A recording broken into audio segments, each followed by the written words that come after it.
आज आपका भाई इंडिया से कदम बाहर रख रहा है और एक नई कंट्री जा रहा है। भाई साहब मेरी ट्रेन 5 घंटे लेट हो गई। जैसे ही हमारी फ्लाइट यहाँ चली जाएगी इसके बाद एयरपोर्ट बंद हो जाएगा।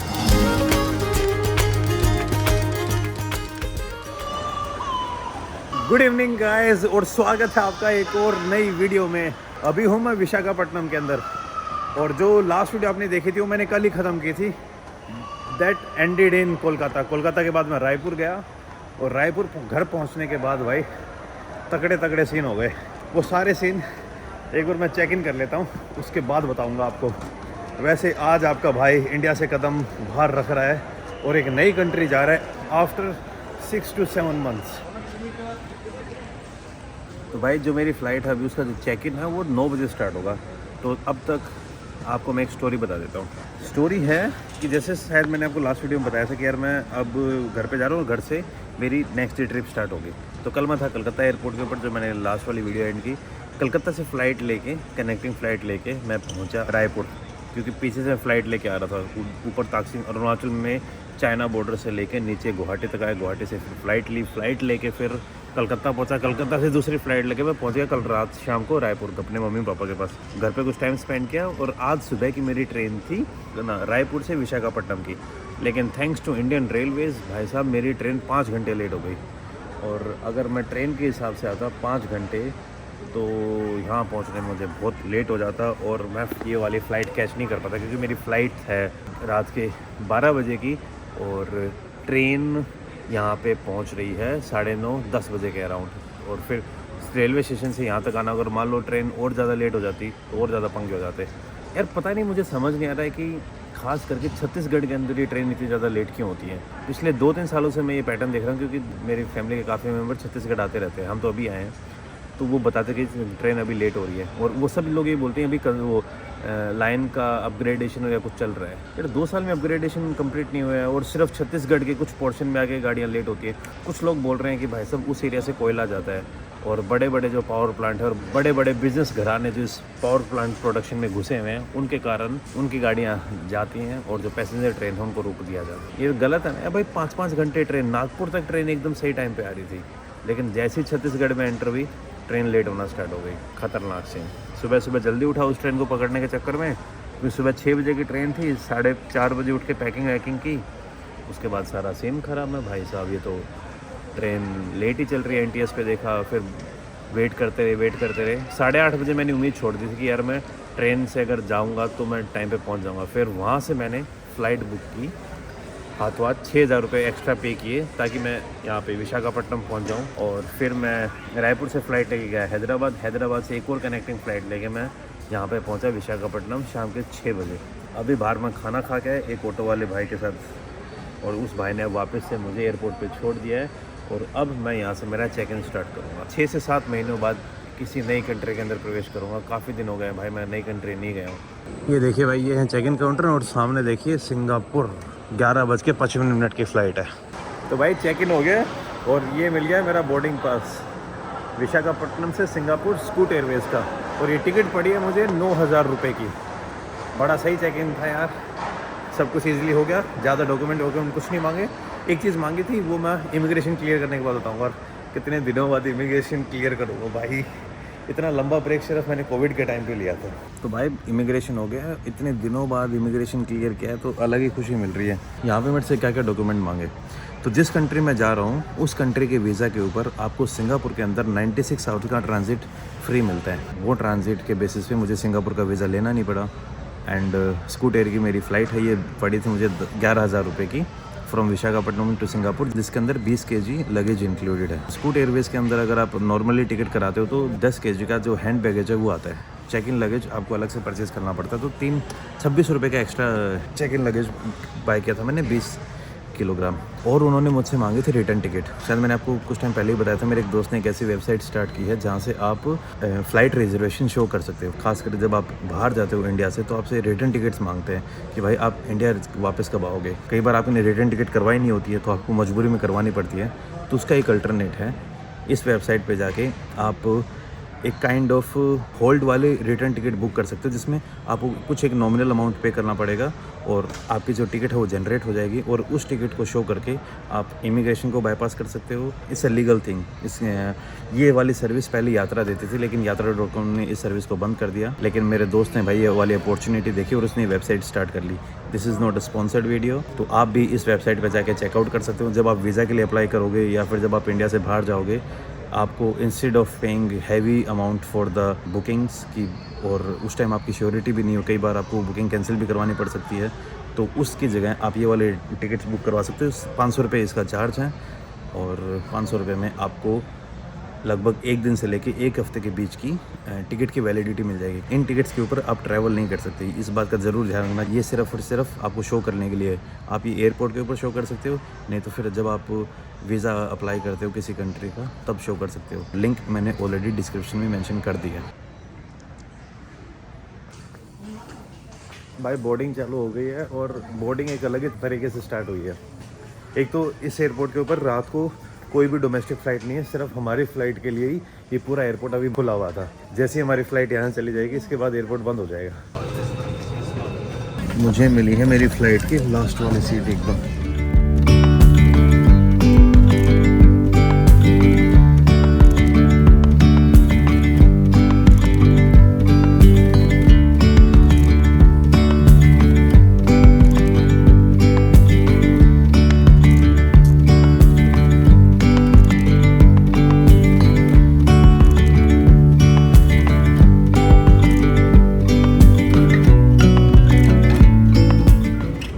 तो भाई एयरक्राफ्ट से उतर गया हूँ और लैंड हो चुका हूँ सिंगापुर के अंदर, और अब यहाँ पे जा रहा हूँ मैं इमिग्रेशन पे।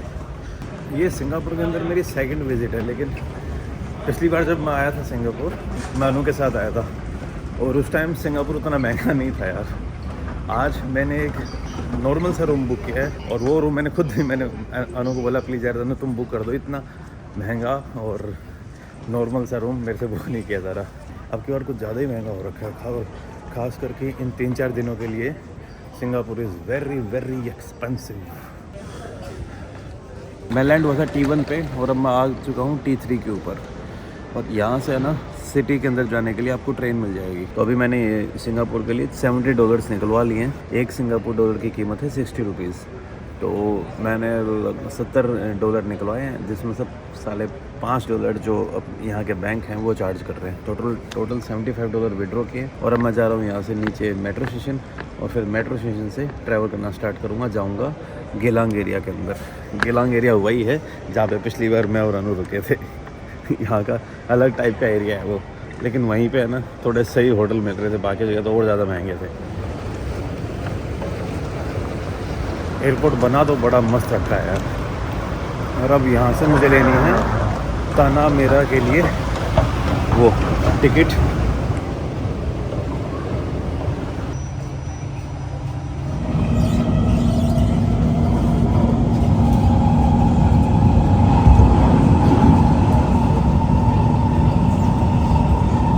ये है भाई अल जुनैद का मेट्रो स्टेशन। ज़्यादा टाइम नहीं लगाया, मान लो 20 मिनट में एयरपोर्ट से यहाँ पे पहुँच गया मैं। बस बीच में रास्ते में एक बार ट्रेन बदलनी पड़ी थी, और वो भी नेक्स्ट प्लेटफॉर्म पे, सीढ़ियाँ वीडियाँ कुछ नहीं चढ़नी पड़ी। ये लिया था मैंने कार्ड, इसके लग गए $10, $5 बैलेंस आया और $5 इसकी फ़ीस है। मेरे पास पड़ा था घर पे, लेकिन लाना भूल गया मैं। तो भाई $2 लग गए। कहाँ आप टैक्सी में $15 दे के आते और यहाँ आपके $2 लगे, लेकिन साथ में आप $5 कार्ड की फ़ीस और मान लीजिए। $5 कार्ड की फ़ीस देने के बाद भी ये सस्ता पड़ रहा है। ये अल जुनैद का मेट्रो स्टेशन। सिंगापुर के अंदर भी अपने इंडिया की तरह ही लेफ़्ट साइड में ड्राइव करते हैं।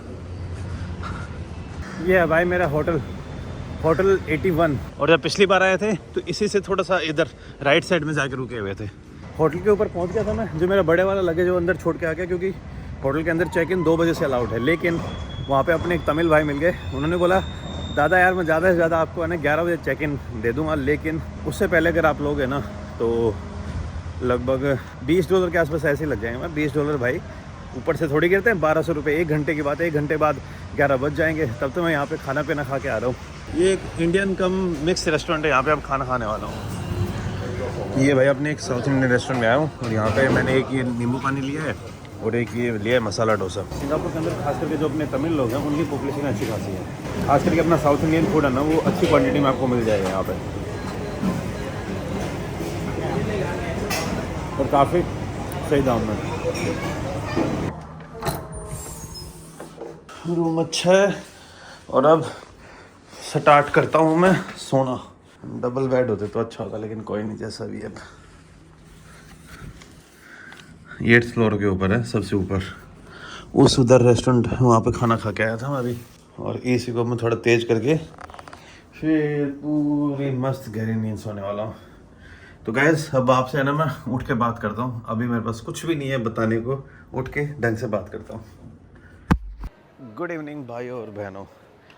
शाम के देखिए 10:15 हो रखे हैं और पूरे दिन भर मैं मस्त सो रहा था। यूँ मान लीजिए 11:30 बजे सोया था, बीच में एक बार खाना खाने के लिए उठा, खाना खाने बाहर आया 5 बजे के अराउंड, फिर वापस जाके सो गया था। और अब निकला हूँ मैं सिंगापुर को थोड़ा ऐसे ही घूमने के लिए। ऐसी बड़ी कुछ चीज़ करने वाला नहीं हूँ, बस थोड़ा माहौल के साथ एडजस्ट हो रहा हूँ, क्योंकि कल शाम की वापस से फ़्लाइट है और शाम का डिनर भी करना है एक बार, तो आ गया बाहर। अभी आपको थोड़े बहुत सिंगापुर के नज़ारे वज़ारे दिखाता हूँ। ये वाला वो ढाबा है जहाँ पर मैंने दिन में खाना खाया था। ढाबा तो क्या, एक रेस्टोरेंट बोल देता हूँ। मैं अभी एक जगह ढूंढ रहा हूँ जहाँ पे कुछ खा सकूँ अच्छे हो, इंटरेस्टिंग टाइप में, लेकिन अभी कुछ मिल नहीं रहा है मुझे। मैंने शायद आपको दिन में बताया था कि सिंगापुर में जब आप आओगे तो यहाँ पे आपको चाइनीज़ इन्फ्लुएंस बहुत ज़्यादा मिलेगा। इंडियन इन्फ्लुएंस भी है लेकिन उतना नहीं है, चाइनीज़ इन्फ्लुएंस यहाँ पे थोड़ा ज़्यादा लगेगा आपको। और फॉर एग्जांपल देखिए वहाँ पे ये सिंगापुर मोबाइल टेलीकॉम का वो ऐड लगी हुई है, उसके अंदर जो कैरेक्टर और वर्ड्स यूज़ किए हैं वो सब चाइनीज़ में है, जैसे Singtel, Singapore telecom. Main road है और ये सामने एक रेस्टोरेंट है, रेस्टोरेंट के ऊपर फुल चाइनीज़ डिस्प्ले हो रहा है। ये देखिए आप, कितने दिन हो गए भाई इंडिया से बाहर वीडियो बना रहा हूँ, थोड़ा अजीब भी लग रहा है। और वो देख रहे हो सामने adult shop, romance in the city. रात को चहल पहल अच्छी है, तो बारिश होने के कारण मस्त भी हो गया है। और भाई साहब, एक अपने अन्ना ने लुंगी वुंगी पहन के मस्त लग रहे हैं रोड के बीचों बीच। और भाई यहाँ के वेदर के बारे में बात बोलनी पड़ेगी, ह्यूमिडिटी बहुत ज़्यादा है। बारिश होने के बाद भी ठंड का नाम नहीं है, हुमस और ज़्यादा बढ़ गई है। शाम को जब मैं खाने वाने निकला था, बिजली बहुत कड़क रही थी, लाइटनिंग दड़म दड़म साउंड आ रही थी, लेकिन अब बारिश वारिश बंद होने के बाद वापस से जो मौसम है वो बहुत ज़्यादा ह्यूमिड हो चुका है। 10:30 हो चुके हैं और मुझे एक डिसेंट सी जगह पे बैठ के खाना वाना खाना है। आज सैटरडे है, शनिवार के दिन भाई वीकेंड है, तो सारी जनता वैसे बाहर बाहर निकली हुई है, और इसी कारण से सिंगापुर के अंदर अभी होटल बहुत ज़्यादा एक्सपेंसिव है। जो होटल आपने देखा था ना सुबह सुबह, उसका प्राइस है 6,000 रुपये पर नाइट, और यहाँ पे हॉस्टल भी अभी 4,500 रुपये के आसपास मिल रहे हैं। तो आप देख सकते हो कि महंगाई किस लेवल पे पहुँची हुई है अभी सिंगापुर के अंदर। जब हम पिछली बार आए थे लास्ट ईयर, उस टाइम सिंगापुर जस्ट ओपन ही हुआ था, तो उस कारण से चीज़ें हमें काफ़ी सस्ती पड़ गई थी।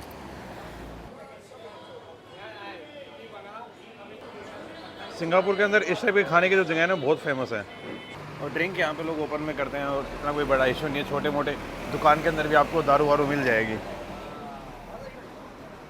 चकाचौंध बहुत है भाई इस शहर के अंदर।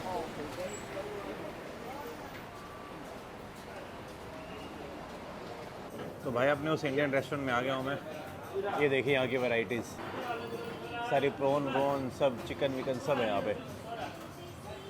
तो भाई अभी इस अपने इंडियन रेस्टोरेंट से मैंने ऑर्डर किया एक चिकन टिक्का, और साथ में जो सुबह मैंने एक ड्रिंक पी थी, शिकंजी टाइप है, एकदम मस्त बर्फ़ डाल के। हेलो भाई, कैसे हैं? हाँ जी भाई, हाँ हेलो भाई। अरे अभी है ना एक आंध्रा के भाई मिल गए थे। तो ये भाई वो नींबू शिकंजी जो मैंने ऑर्डर की थी, और ये चिकन टिक्का। चिकन टिक्का एकदम अपने इंडिया जैसा तो नहीं है क्या? यहाँ पे लोग क्या करते हैं, फ्राई करते हैं, फ्राई के बाद तंदूर में थोड़ा बहुत बर्न करते हैं, देखिए आप। तो वो वाली फीलिंग नहीं है इसके अंदर, लेकिन चटनी वटनी सब कुछ दिया है, और पीछे स्पीकर में अपने बाला सुब्रमण्यम के गाने चल रहे हैं। यार टेस्ट अच्छा है। तो भाइयों खाना पीना कंप्लीट हो चुका है, और वापस से होटल में जा रहा हूँ, रूम आपको दिखा के, और फिर वहीं पे इस वीडियो को ख़त्म करता हूँ। आज जाके रेस्ट मिली भाई, पिछले 3-4 दिनों से लेनी देनी हो रखी थी ट्रैवलिंग के अंदर। ये देखिए, ये है मेरा होटल 81 लकी, होटल 81 गॉड। और रात को 12, 11:30-12 बजे के बाद इस एरिया की जो कहानी है वो थोड़ी अलग हो जाती है। सिंगापुर का ये रेड लाइट एरिया माना जाता है। इससे सस्ते होटल पूरे सिंगापुर में और कहीं नहीं मिल रहे थे। ये है भाई रूम, जिसके लिए आई एम पेइंग 6,000 रुपीज़ पर नाइट। ठीक उतना ख़राब नहीं है, यहाँ से व्यू बड़ा सही है। रात को तो वो भी कुछ दिखेगा नहीं क्योंकि इसके ऊपर थोड़ी सी वो फिल्म लगा रखी है ताकि लाइट कम अंदर आए।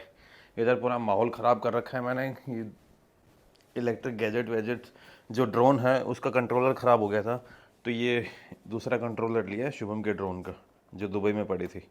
मेरी सिस्टर आ रही थी दुबई से, तो उससे मंगवाया था मैंने। ये कल डिकैथलॉन से नए जूते लेके आया था, थोड़े अच्छे हैं, नीचे से ग्रिप देखो काफ़ी सही। यहाँ का बाथरूम दिखाता हूँ आपको, छोटा सा ही है बिल्कुल, एक टिपिकल वेस्टर्न स्टाइल टॉयलेट। यहाँ पे आप वो जेट को बड़ा मिस करोगे इससे सस्ती जगह मिल नहीं रही थी। तो बस मिलता हूँ आपसे नेक्स्ट वीडियो में, तब तक खुश रहिए, आबाद रहिए, keep travelling and keep enjoying your life. हाँ, सिंगापुर आते हैं तो आपको एक इम्पोर्टेंट बताता हूँ। सिंगापुर का वैसे अपने इंडियंस को लगभग 3,500-4,000 4 रुपये में मिलता है, ई वीज़ा होता है, तो आपको लगभग 2 या 3 दिन के अंदर ई वीज़ा मिल जाएगा। कई बार वैलिडिटी आपको 1-2 साल की मिल जाती है, तो उसके थ्रू आप अच्छा खासा ट्रैवल कर सकते हो सिंगापुर के अंदर। ये ऐसा तो नहीं है कि आप कि भाई 1-2 साल के लिए रुक पाओगे, लेकिन 1 साल में आई थिंक 30 दिन या 40 दिन आप रुक सकते हो उस लंबे वाले वीज़ा के ऊपर। लेकिन अगर आप सिंगापुर का वीज़ा नहीं लेना चाहते तो आपके पास एक बेनिफिट और है। सिंगापुर से अगर आपका ट्रांजिट है, जैसे मैं सिंगापुर से ट्रांजिट कर रहा हूँ अगली कंट्री के बीच में, तो अगर आपके पास यूके, यूएस, ऑस्ट्रेलिया, न्यूजीलैंड और 2 कंट्रीज और थी, अगर उनका वीज़ा आपके पास है तो आप यहाँ से ट्रांजिट फ्री कर सकते हो। तो 96 आवर आप बिना वीज़ा के रह सकते हो। 96 घंटे हो गए आपके 4 दिन। ठीक है यार, 4 दिन में आप ढंग से सिंगापुर को भी घूम लोगे और अपनी आगे वाली कंट्री की तरफ भी चले जाओगे। बस जो वीज़ा ऑफिसर है आपका नेक्स्ट कंट्री का वीज़ा चेक करेंगे और आपकी सिंगापुर से निकलने वाली फ़्लाइट, आप गुड टू गो। लेकिन रिसेंटली सिंगापुर में थोड़े पंगे वंगे हो रहे हैं और उस पंगे को देख के मुझे भी डर सा लग रहा था। कुछ दिन पहले ही सिंगापुर में एक इंडियन सिटीजन को हैंग कर दिया गया, मतलब कि फांसी लटका दी गई और उसके ऊपर चार्जेस लगे थे ड्रग्स के। तो अगर आप सिंगापुर के अंदर ड्रग्स के साथ पाए जाते हो तो भाई सीधा डेथ पेनल्टी है। बड़े सख्त कानून है सिंगापुर के इस मामले को लेकर। तो बस मिलता हूँ आपसे नेक्स्ट वीडियो में, बाय।